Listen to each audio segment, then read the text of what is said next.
Assalamualaikum warahmatullahi wabarakatuh. Halo semuanya. Selamat datang di Accounting Study Group Genap 2021. Nah, jangan bosan-bosan ya, kita sharing-sharing bersama. Oke teman-teman, nah apa sih yang kita akan bahas di pertemuan pertama ini?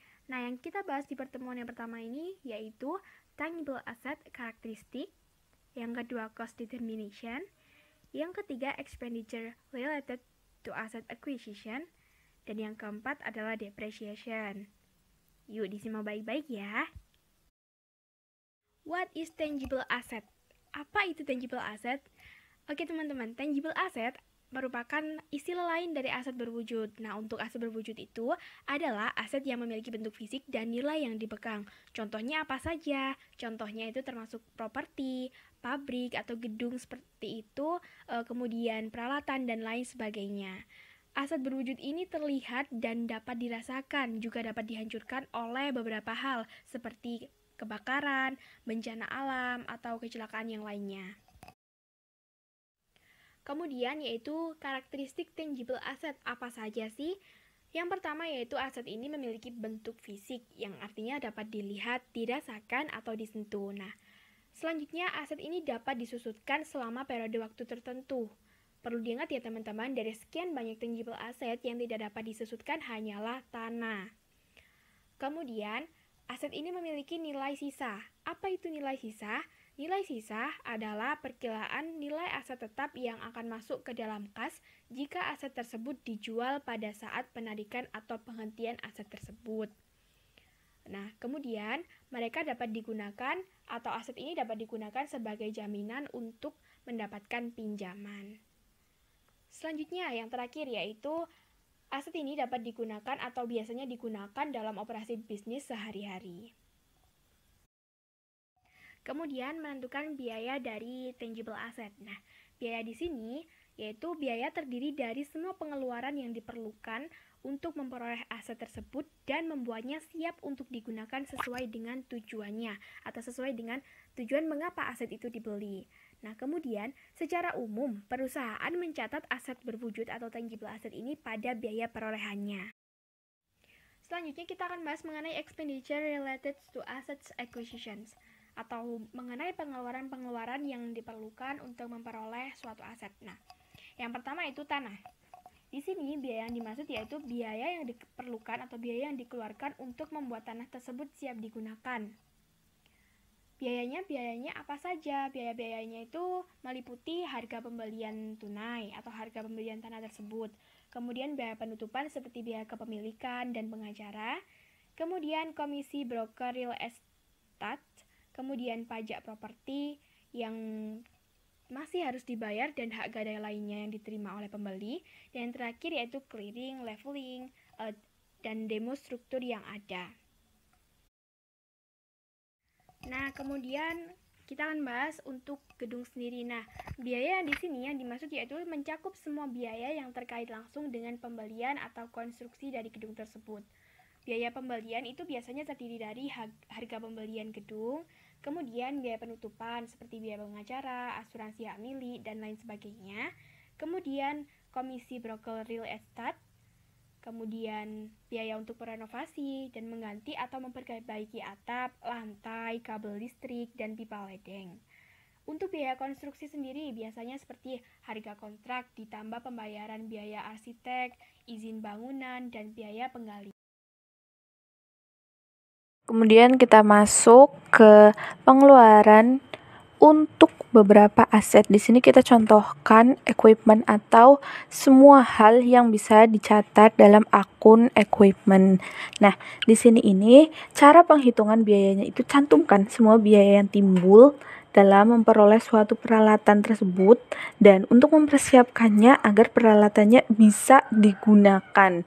Nah, biasanya itu biaya-biaya yang masuk ke dalam keterangan tadi itu yang pertama ada cash purchase price. Itu artinya seperti harga tunai pembelian. Jadi ketika kita membeli suatu barang, kemudian harga tunainya berapa, itu masuk ke dalam biaya untuk memperoleh peralatan. Kemudian yang kedua, sales taxes. Jangan mengira itu adalah pajak penjualan, akan tetapi itu adalah PPN atau pajak pertambahan nilai, namun dari sisi pembeli. Dan yang ketiga ada freight charge atau beban angkut. Beban angkut ketika kita membeli dan sistem bebannya itu dibebankan oleh yang membeli barang tersebut. Dan yang keempat ada insurance during transit paid by the purchaser atau asuransi selama pengiriman barang yang ditanggung oleh pembeli. Dan yang terakhir yaitu expenditure required in assembling, installing and testing the unit. Jadi di sini yaitu pengeluaran yang digunakan dalam perakitan atau install dan percobaan unit sebelum benar-benar bisa digunakan dan layak untuk digunakan gitu. Oke, daripada bingung dengan penjelasan di atas, langsung saja kita masuk ke contoh soal yang pertama, yaitu Liu Company mengakuisisi sebuah real estate dengan biaya tunai sebesar 2 juta dolar. Nah, di dalamnya terdapat sebuah gudang tua yang diratakan dengan biaya bersih 60.000 dolar. Itu didapat dari 75.000 dolar dikurangi dengan 15.000 dolar. Nah, hasil ini adalah hasil sisa-sisa bahan yang sebelumnya sudah diratakan. Kemudian, pengeluaran tambahan itu ada biaya pengacara sebesar 10.000 dolar dan juga komisi untuk broker real estate sebesar 80.000 dolar. Pertanyaannya, tentukan jumlah yang akan dilaporkan menjadi harga tanah. Oke, menarik ya. Langsung aja kita simak pembahasannya. Nah, dari soal di atas tadi sudah dijelaskan beberapa harga-harga yang berpengaruh dan bisa dilaporkan untuk menjadi harga tanah, yaitu yang pertama harga kas propertinya, yaitu sebesar 2 juta dolar, dan propertinya itu ternyata ada gudang tua yang harga bersihnya sekitar 60.000 dolar, dan ada untuk biaya pengacara sebesar 10.000 dolar dan juga untuk komisi broker real estate-nya sebesar 80.000 dolar. Nah, harga-harga tersebut kemudian kita susun dan kita jumlahkan sehingga penjumlahan dari 2 juta dolar itu ditambah 60.000 dolar, ditambah 10.000 dolar dan ditambah 80.000 dolar menghasilkan cost of land atau harga perolehan dari tanah itu sebesar 2.150.000 dolar. Nah, harga itu dapat dilaporkan menjadi harga tanah dan dapat dilaporkan juga di dalam neraca nanti yang akan digunakan untuk laporan keuangan. Begitu. Agar lebih paham, kita masuk ke contoh soal yang kedua. Jadi di sini itu Zhang Company membeli sebuah mesin pabrik dengan harga tunai 500.000 dolar. Pengeluaran yang terkait adalah untuk pajak penjualan sebesar 30.000 dolar, kemudian asuransi selama pengiriman adalah 5.000 dolar, dan pemasangan serta pengujian adalah 10.000 dolar. Pertanyaannya di sini yaitu hitung biaya mesin. Cara pengerjaan untuk contoh soal nomor 2 ini hampir sama dengan cara pengerjaan soal nomor 1 tadi, yaitu analisis dulu biaya-biaya apa yang mempengaruhi dalam perhitungan harga perolehan dari mesin. Setelah kita mengetahui biaya-biayanya, kemudian susun sesuai dengan ada yang di PPT ini. Nah, setelah kita mengetahui biaya-biaya apa saja, kemudian sudah disusun, kemudian jumlahkan semua biaya. Seperti di sini kan cash price sebesar 500.000 dolar, kemudian sales taxes sebesar 30.000 dolar. Kemudian ada insurance during shipping sebesar 5.000 dolar dan installation and testing sebesar 10.000 dolar. Setelah dijumlahkan akan menghasilkan cost of machinery atau harga perolehan dari mesin itu sebesar 545.000 dolar. Nah, itu adalah harga perolehan dan yang nantinya akan dicatat di neraca dan dilaporkan dalam laporan keuangan. Begitu. Setelah kita melakukan perhitungan dan kemudian sudah ketemu harga yang akan dilaporkan di neraca, kemudian kita perlu untuk membuat jurnalnya. Dari contoh pertama, kita bisa buat jurnalnya yaitu di sisi debit ada land atau tanah, kemudian di sisi kredit cash atau account payable. Maksudnya di sini kenapa kita sertakan cash atau account payable? Jadi, ketika kita membeli peralatan itu dengan tunai, maka kita menggunakan akun kas. Tetapi apabila kita membeli tanah atau membeli equipment yang lain dengan secara kredit, maka kita menggunakan account payable. Sama dengan contoh yang kedua, jurnalnya juga sama. Di sisi debit, karena itu mesin, maka kita catat menjadi equipment. Pertanyaannya pasti, mengapa tidak dicatat menggunakan mesin? Nah, karena mesin itu masuk ke dalam operasional suatu perusahaan, sehingga bisa dicatat dengan menggunakan akun equipment atau peralatan gitu. Dan di sisi kredit juga sama, dicatat menggunakan akun cash atau account payable dengan penjelasan yang sama seperti di contoh 1 tadi. Selanjutnya yaitu kita bahas tentang depresiasi. Apa sih depresiasi itu? Depresiasi itu sama dengan penyusutan ya. Jadi penyusutan adalah proses dari pengalokasian sejumlah biaya beban terhadap aset tetap berwujud selama dia masih punya umur ekonomis yang rasional dan juga sistematis nih. Nah, jadi kan kita pasti tahu ya kalau misalnya suatu aset tetap berwujud itu dia pasti akan mengalami penyusutan. Seperti halnya contoh yang paling konkret adalah ketika kita beli laptop baru dengan laptop yang second, murah yang mana? Pasti murah yang second. Karena apa? Karena laptop second dia itu sudah melewati beberapa umur ekonomis. Karena dia telah melewati beberapa umur ekonomisnya, maka dia disusutkan sejumlah dengan estimasi biaya penyusutannya. Nah, jadi di sini yang pertama itu proses dari pengalokasian biaya, bukan dari penilaian dari suatu aset. Jadi kita itu mengestimasikan dulu nih, misal kita itu punya laptop 10 juta dan dia itu diestimasi punya umur ekonomis 5 tahun nih. Nah di sini kita mengestimasikan bahwa setiap tahunnya nanti pasti laptop ini akan disusutkan sebesar 2 juta. Itu adalah estimasi kita gitu. Lalu yang kedua nih, dia itu diperuntukkan untuk aset yang pengembangan tanah, lalu gedung dan juga peralatan. Bukan tanah. Kenapa kok tanah nih? Karena kan tanah dia itu bersifat tidak dapat disusutkan. Karena apa? Karena kita tahu sendiri setiap tahun atau berkembangnya zaman nih, tanah itu akan semakin mahal, bukan menyusut. Bedakan dengan gini ya. Ketika aku beli laptop di tahun 2010, aku jual di tahun 2015, pasti harga laptopnya akan turun.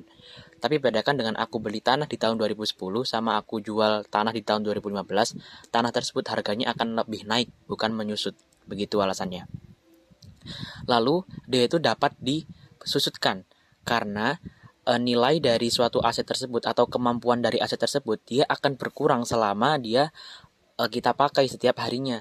Kita paham kan kalau misalnya kita pakai HP yang baru dengan HP yang sudah dipakai 2 tahun, apakah terdapat perbedaan? Ya jelas ada perbedaan nih. Mungkin HP-nya tambah lemot atau tambah gimana gitu. Nah, karena dia itu mengalami yang namanya penyusutan. Penyusutan itu terjadi karena kita telah memakai aset kita secara kegiatan operasional selama dia masih punya umur ekonomisnya begitu. Nah, ada beberapa faktor yang digunakan dalam menghitung penyusutan atau depresiasi. Yang pertama ada cost atau biaya atau biasa disebut dengan harga perolehan. Jadi yang dimaksud dengan cost itu adalah semua pengeluaran yang diperlukan untuk memperoleh suatu aset tetap hingga aset tetap tersebut siap untuk digunakan. Nah, contohnya gini, misal kita beli mesin. Nah, nanti saat pembelian itu ada yang namanya harga beli, biaya angkut, asuransi selama perjalanan, dan juga biaya pemasangan mesin. Nah, itu nanti dijumlahkan semua. Nah, itu yang dinamakan dengan harga perolehan atau cost. Yang selanjutnya ada useful life atau umur ekonomis. Jadi yang dimaksud dengan umur ekonomis itu merupakan masa manfaat atau perkiraan seberapa lama sih aktiva tetap tersebut itu bisa digunakan sebelum aset tersebut itu mengalami kerusakan, kemudian diservis, dan juga rentan karena telah usang. Jadi bisa dikatakan secara ekonomis itu sudah tidak menguntungkan lagi meskipun secara teknis masih bisa digunakan. Nah, yang selanjutnya ada residual value atau nilai residu, biasa disebut dengan nilai sisa. Nah, yang dimaksud dengan residual value itu merupakan estimasi atau perkiraan dari nilai suatu aset tetap pada akhir masa manfaatnya atau umur ekonomisnya. Yang selanjutnya adalah metode penyusutan. Jadi ada beberapa metode penyusutan dan pihak manajemen perusahaan itu bebas memilih metode penyusutan mana yang akan diterapkan di perusahaan untuk mengukur pengalokasian biaya penyusutan atas suatu aset tetap dalam masa manfaat tertentu. Nah, beberapa metode penyusutan itu antara lain yang pertama ada straight line method atau metode penyusutan garis lurus. Nah, ini merupakan metode penyusutan yang paling sederhana di mana jumlah penyusutan setiap tahun itu sama. Yang kedua, ada units of activity method. Nah, jadi dalam metode ini, perusahaan itu harus mengestimasi total unit aktivitas untuk kemudian dihitung biaya depresiasi per unitnya. Yang ketiga, ada double declining balance method atau metode penyusutan saldo menurun ganda. Nah, untuk menghitung saldo menurun ganda, kita harus menentukan tarifnya dulu. Tarifnya itu 100% dibagi dengan umur ekonomis dikali 2, karena ini saldo menurun ganda. Kemudian nanti dikalikan dengan nilai buku dari aset tetap. Yang keempat, ada sum of the year method atau jumlah angka tahun. Nah, dalam metode ini kita harus menjumlahkan dulu angka-angka dari taksiran umur ekonomisnya. Nah, kemudian nanti kita perhitungkan penyusutannya itu dimulai dari angka tertinggi dari umur aktiva tetap tersebut. Nah, selanjutnya untuk tahun berikutnya itu menurun secara berurutan. Perlu diketahui juga ada 2 metode yang diakui oleh perpajakan, yakni metode straight line method dan juga double declining balance method. Jadi nanti ketika perusahaan menggunakan metode penyusutan selain metode 2 metode tersebut, nantinya harus dilakukan koreksi fiskal. Yang selanjutnya adalah metode penyusutan garis lurus. Seperti yang telah saya jelaskan sebelumnya, jadi beban penyusutan dalam metode ini itu setiap tahunnya itu sama. Nah, dalam menentukan beban penyusutan, kita terlebih dahulu harus mengetahui depreciable cost-nya atau biaya yang dapat disusutkan. Nah, itu dihitung dari harga perolehan dikurangi dengan nilai residu. Nah, dimisalkan harga perolehannya suatu aset itu 13.000, nilai residunya 1.000, dan umur ekonomis dari aset tersebut adalah 5 tahun. Jadi, pertama-tama kita harus cari dulu biaya yang dapat disusutkan itu berapa. Caranya, harga perolehan tadi 13.000 dikurangi dengan nilai residunya sebesar 1.000. Jadi didapatkan depreciable cost-nya atau biaya yang dapat disusutkan itu sebesar 12.000. Nah, setelah diketahui depreciable cost-nya, kita bagi dengan umur ekonomisnya atau masa manfaat dari aset tetap tersebut. Jadi 12.000 dibagi dengan 5 tahun, didapatkan beban penyusutan setiap tahun atas aset tetap tersebut adalah 2.400. Nah, yang selanjutnya, bagaimana perhitungan untuk aset tetap yang dibeli dan dioperasikan pada tahun yang belum mencapai 1 tahun penuh, atau bisa dikatakan dibeli dan dioperasikan pada pertengahan tahun, atau biasa disebut dengan partial year. Nah, langsung saja ya, kita masuk ke contoh soal. Misal, PTA membeli mesin pada tanggal 1 April 2020 sebesar $80.000. Nah, mesin ini diasumsikan mempunyai umur ekonomis atau masa manfaat selama 10 tahun dan mempunyai nilai sisa atau nilai residu sebesar $10.000. Hitunglah nilai penyusutan pada tahun 2020. Jadi, kita disuruh menghitung beban penyusutan dari aset tetap tersebut pada tahun 2020. Langkah perhitungannya, yang pertama kita harus mencari dulu beban penyusutan selama 1 tahun. Caranya, harga perolehan tadi sebesar $80.000 dikurangi dengan nilai residunya sebesar $10.000, kemudian dibagi dengan umur ekonomisnya selama 10 tahun. Jadi $70.000 dibagi dengan 10 tahun, didapatkan beban penyusutan per tahun itu $7.000. Nah, ini masih belum selesai. Kenapa? Karena selama tahun 2020 aset tersebut hanya dioperasikan selama 9 bulan, yakni mulai tanggal 1 April sampai 31 Desember 2020. Jadi, Itu artinya untuk tahun 2020 kita tidak mencatat beban penyusutan sebesar $7.000. Tapi kita harus cari dulu nilai untuk tahun 2020-nya. Karena tadi dioperasikan selama 9 bulan, jadi perhitungannya 9 bulan dibagi dengan 12 bulan, karena selama 1 tahun ada 12 bulan, dikali dengan beban penyusutan per tahunnya sebesar $7.000. Jadi didapatkan beban penyusutan untuk tahun 2020 adalah sebesar $5.250. Ini adalah metode unit aktivitas. Di dalam metode ini, perusahaan mengestimasi total unit aktivitas untuk mengkalkulasi atau memperhitungkan biaya depresiasinya per unit atau per aktivitas begitu. Lalu untuk selanjutnya, beban penyusutan itu beragam, tergantung dari aktivitas unit yang aslinya.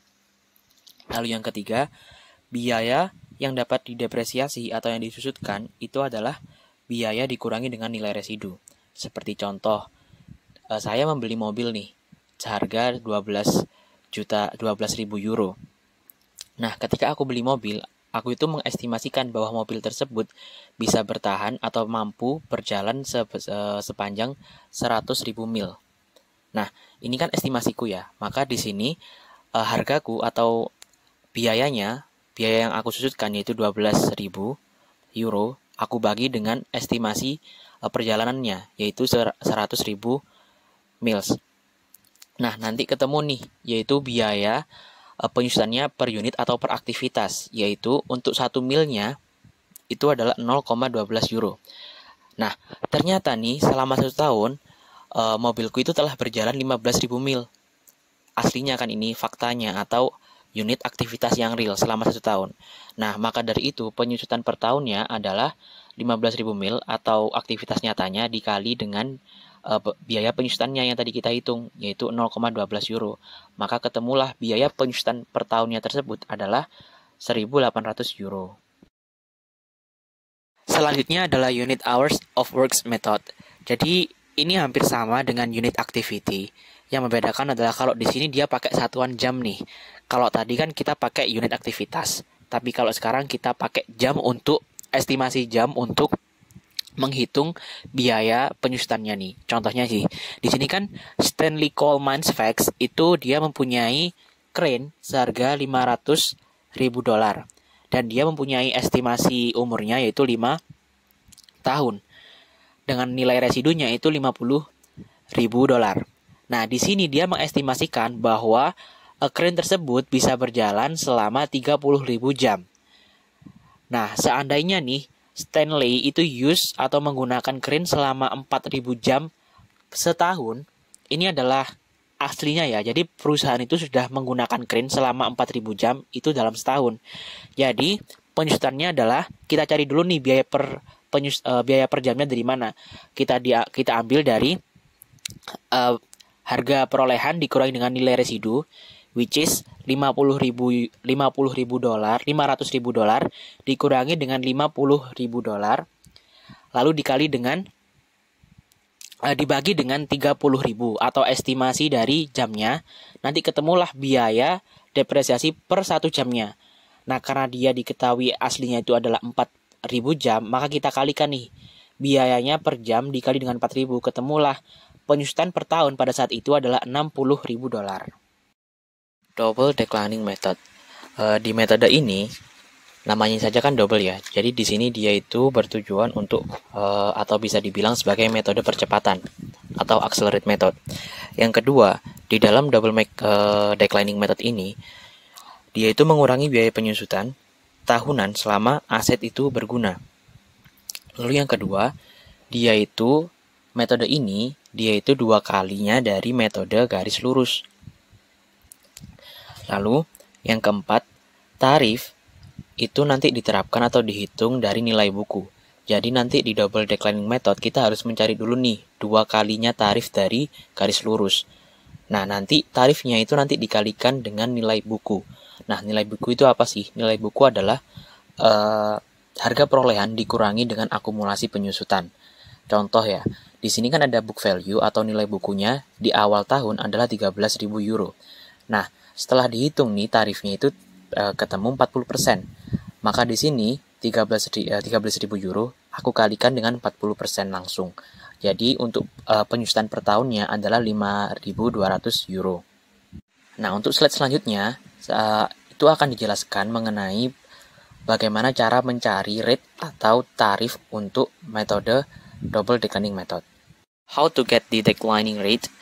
You need to know that the formula to get the rate is only the useful life year. Jadi kita itu untuk mencari rumus atau mencari rate tarif dari double declining method, kita hanya perlu mengetahui umur ekonomis dari suatu aset tersebut. Nah, rumusnya adalah 2 dibagi dengan umur ekonomis dikali dengan 100%. Nah, 2 di sini itu adalah mewakili. Mewakili dia itu double. Nah, contohnya nih, PT A has a machine at cost $20,000 and estimated having useful life years 10 years without residual value. If the company use double declining method, determine the rate of the method. Jadi PT A itu punya mesin yang harganya itu harga perolehannya itu 20.000 euro, 20.000 dolar. Nah, mesin tersebut diestimasikan mempunyai umur ekonomis atau umur berjalannya itu 10 tahun nih tanpa nilai residu. Nah, jika perusahaan itu menggunakan metode double declining method, tentukan tarif dari metode tersebut. Nah, langsung nih kita cari. 2 per umurnya kan 10, berarti 2 per 10 aku kalikan dengan 100%. Nanti ketemu tarifnya adalah 20% per tahun. Nah, jika nanti ditanya nih, berapakah penyusutannya pada tahun 2020?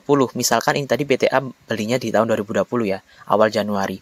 Nah, maka dari situ tinggal kalikan nih, 20% dikali dengan nilai bukunya, yaitu 20.000. Gitu. Selanjutnya adalah sum of the year method. Jadi SYD atau sum of the year method ini is a method that assumes an asset is depreciated based on its remaining useful life year. Jadi di sini metode ini itu berasumsi bahwa suatu aset itu didepresiasi nih atau disusutkan berdasarkan dengan sisa tahun umur ekonomisnya. Seperti contoh, saya di tahun 2020 aku itu beli laptop yang diestimasikan punya umur ekonomis 5 tahun nih. Nah, ketika aku menyusutkan tahun 2020,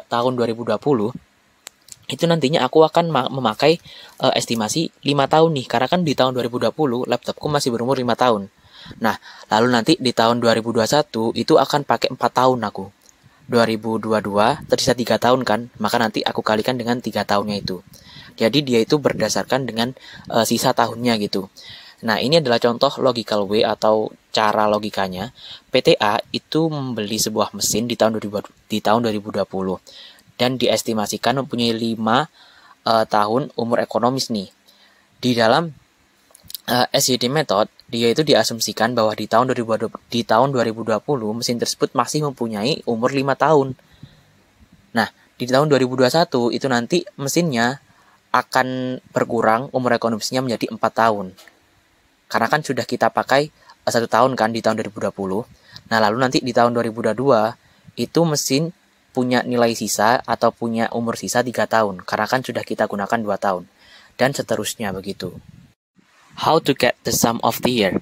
Jadi untuk mencari atau memulai metode sum of the year di sini kita harus mengetahui penyebut dan pembilangnya nih. Kita cari dulu ya. Kalau pembilang kan sudah tahu ya. Pembilang di sini dia itu merujuk pada nilai atau sisa tahunnya.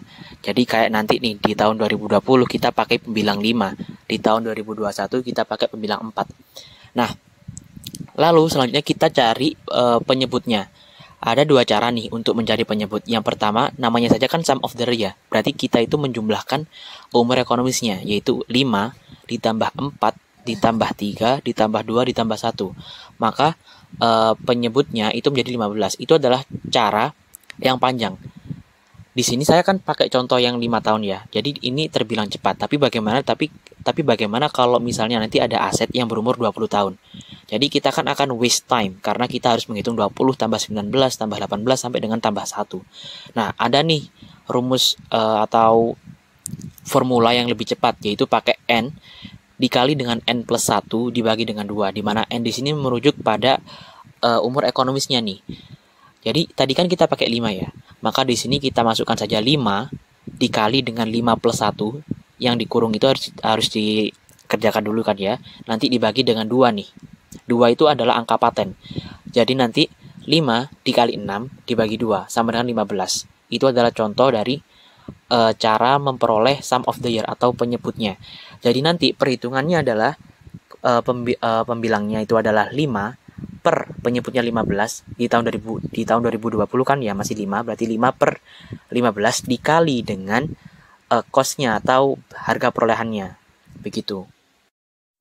Selanjutnya teman-teman, ini adalah latihan soal terkait dengan depreciation atau penyusutan, di mana di sini diilustrasikan PT A memiliki vehicle atau kendaraan yang telah dibeli pada bulan Januari tahun 2020 dengan biaya $50.000.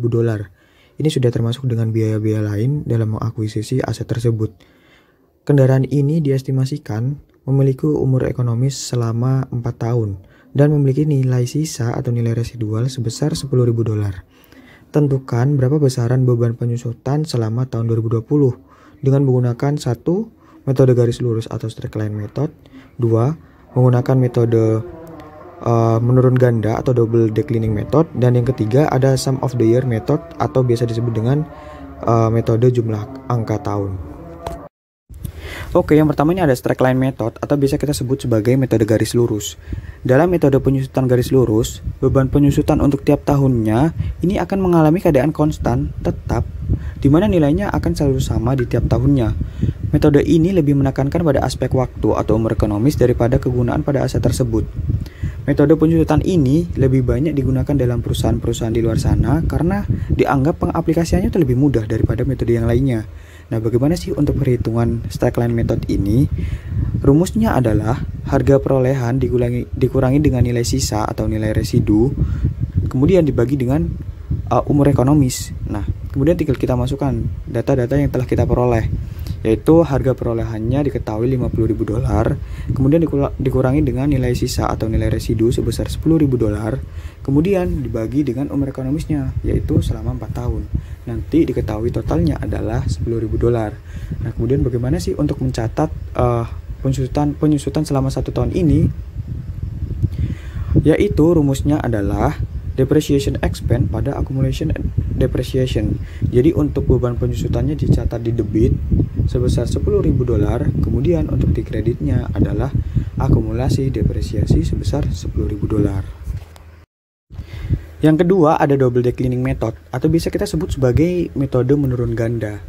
Metode penyusutan ini adalah metode penyusutan aktiva tetap yang ditentukan berdasarkan persentase tertentu dan dihitung dari harga buku atau nilai buku pada tahun yang bersangkutan. Nah, besarnya persentase penyusutan ini adalah 2 kali persentase atau tarif penyusutan metode garis lurus. Nah, untuk penghitungannya itu bagaimana sih? Nah, perhitungannya metode ini dilakukan dengan cara mengalihkan tarif tertentu dengan nilai buku pada suatu aset tersebut. Nah, coba kita lihat dari rumusnya. Untuk menentukan tarif persentase ini, rumusnya adalah 2 dibagi dengan umur ekonomis kemudian dikali dengan 100%. Nah, 2 ini menunjukkan bahwa ini adalah metode menurun ganda. Nah, tinggal kita masukkan 2 dibagi dengan 4. 4 ini umur ekonomis, kemudian dikali dengan 100%. Nanti ketemu tarifnya adalah 50%. Nah, untuk mencari besaran penyusutan atau beban penyusutan selama 1 tahun penuh di tahun 2020, rumusnya adalah rate dikali dengan nilai buku atau tarif dikali dengan nilai buku. Tarifnya diketahui 50%, kemudian dikali dengan nilai buku pada tahun 2020, yaitu 50.000. Nanti ketemunya Rp25.000. Nah, sebenarnya jurnalnya sama dari semua metode, yaitu beban penyusutan pada akumulasi depreciation. Namun yang membedakan adalah nominal itu sendiri. Untuk metode ini diketahui penyusutannya adalah sebesar $25.000. Nah, untuk di tahun 2021 nantinya untuk pengaliannya ini dari nilai bukunya. Nah, untuk 2021 nilai bukunya sudah berubah, bukan Rp50.000, melainkan Rp50.000 dikurangi dengan penyusutannya adalah Rp25.000. Berarti nanti untuk mengetahui penyusutan pada tahun 2021 ini tarif dikali dengan Rp25.000, karena untuk rumus nilai buku sendiri adalah harga perolehan dikurangi dengan akumulasi penyusutan. Jadi begitu ya teman-teman. Oke, yang ketiga ini ada sum of the year method atau biasa kita sebut sebagai metode jumlah angka tahun. Nah, konsepnya dari JAT ini ternyata hampir sama dengan metode saldo menurun ganda. Karena apa? Kalau JAT method atau metode jumlah angka tahun ini ternyata asumsinya sebuah aktiva tetap apabila digunakan dari tahun ke tahun ini akan mengalami penurunan performa. Nah, jadi untuk perhitungannya bagaimana sih? Nah, perhitungannya kita harus mencari pembilang dan penyebutnya terlebih dahulu sebelum kita kalikan dengan cost dikurangi dengan nilai residual atau nilai sisa. Nah, pembilangnya itu tadi diperoleh dari mana? Pembilangnya itu diperoleh dari masa manfaat dari aset tersebut. Jadi contoh, apabila sebuah aset ini memiliki umur ekonomis selama 4 tahun. Nah, apabila kita ingin mencari pada tahun pertama, maka remain useful life year-nya atau pembilangnya ini diketahui 4. Nah, untuk kita mencari penyusutan pada tahun kedua, nanti pembilangnya diketahui ketiga dan seterusnya, nanti akan mengalami penurunan. Karena kembali lagi pada konsepnya JAT ini, aktiva tetap akan mengalami penurunan performa apabila aktiva ini akan digunakan dari tahun ke tahun. Jadi itu konsepnya. Nah, kemudian untuk mencari penyebutnya atau denumeratornya ini diketahui dari sum of the year formula atau jumlah dari angka tahunnya. Nah, contohnya nih, sebuah aset tetap ini memiliki umur ekonomis 4 tahun. Nah, berapa sih sum of the year formulanya? Nanti kita tinggal jumlahkan aja, 4 ditambah 3 ditambah 2 ditambah 1. Nanti ketemunya 10. Atau bisa menggunakan rumus N itu umur ekonomis, kemudian N dikali N plus 1 dibagi 2. Nanti ketemunya sama, 10. Nah, apabila kita sudah mengetahui pembilang dan penyebutnya, baru kita bisa kalikan dengan cost dikurangi residual value. Nah, nanti di sini kita ketahui apabila di sini soalnya mencari penyusutan pada tahun pertama di tahun 2020 dengan umur ekonomis 4 tahun. Nah, nanti kita tinggal masukkan remain useful life year atau pembilangnya 4 karena pada tahun pertama. Jadi masa manfaatnya masih 4 tahun. Kemudian dibagi dengan jumlah angka tahunnya berapa? 10. Formulanya sudah dijelaskan di atas. Kemudian baru kita kalikan dengan harga perolehan dikurangi dengan nilai sisa atau nilai residual value. Nanti diketahui penyusutan pada tahun 2020 sebesar $16. Nah, jurnalnya sama ya teman-teman, depreciation expense pada accumulation depreciation, yaitu sebesar $16.000. Nah, apabila kita ingin mencari penyusutan pada tahun 2021, nah gampang. Nah, sudah saya bilang untuk JAT ini nanti pembilangnya akan mengalami penurunan karena kita tahu konsepnya aktiva tetap akan mengalami penurunan apabila aktiva tersebut itu digunakan pada dari tahun ke tahun. Jadi apabila kita ingin mencari penyusutan pada tahun kedua, nanti pembilangnya akan turun menjadi 3 dan seterusnya. Begitu ya teman-teman. Oke, selanjutnya ini ada soal terkait dengan penyusutan yang menggunakan lebih menekankan pada kegunaan pada aset tersebut, yaitu metode penyusutan unit produksi. Nah, diilustrasikan pada PTA ini memiliki mesin yang dibeli pada bulan Januari tahun 2020 dengan biaya $50.000. Ini sudah termasuk dengan biaya dalam mengakuisisi mesin tersebut. Nah, mesin ini diestimasikan atau diperkirakan mampu menghasilkan 4.000 unit. Nah, jika pada tahun 2020 perusahaan ini dalam praktik realnya ini hanya mampu memproduksi sebesar 1050 unit dalam tahun 2020, tentukan berapa besar sih beban penyusutan pada tahun 2020 dengan menggunakan metode unit of activity atau unit produksi. Oke, selanjutnya ini adalah perhitungan dengan metode unit produksi atau unit of activity method. Rumusnya adalah harga perolehan atau cost dikurangi dengan nilai residu, kemudian dibagi dengan activity estimation atau perkiraan produk yang bisa diproduksi. Nah, ini tinggal kita masukkan saja. Harga perolehannya $50.000 dikurangi dengan nilai sisa sebesar $10.000, kemudian dibagi dengan total estimasinya produk yang bisa diproduksi, yaitu 4.000 unit.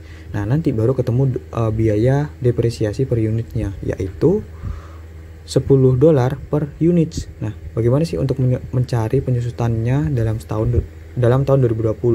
Nah, rumusnya adalah real activity dikali dengan biaya depresiasi per unit. Nah, real activity-nya ini tadi adalah praktik realnya. Berapa sih produk yang benar-benar bisa dihasilkan dalam tahun 2020. Nah, dalam soal ini diketahui adalah real activity-nya sebesar 1050. Kemudian tinggal kita kalikan saja dengan biaya depresiasi per unitnya, yaitu $10.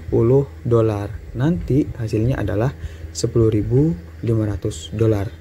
Kemudian jurnalnya adalah depreciation expense pada accumulation depreciation sebesar $10.500. Gampang ya teman-teman. Baik, terima kasih banyak buat teman-teman. Mungkin itu saja yang bisa kami sampaikan, kurang lebihnya mohon maaf. Namun ada satu pantun buat kalian semua. Pak Luki suatu hari lupa mengajar. Ternyata beliau juga lupa mengisi tinta. Yuk teman-teman, kita terus semangat belajar untuk mencapai sebuah cita-cita. Terima kasih. Wassalamualaikum warahmatullahi wabarakatuh.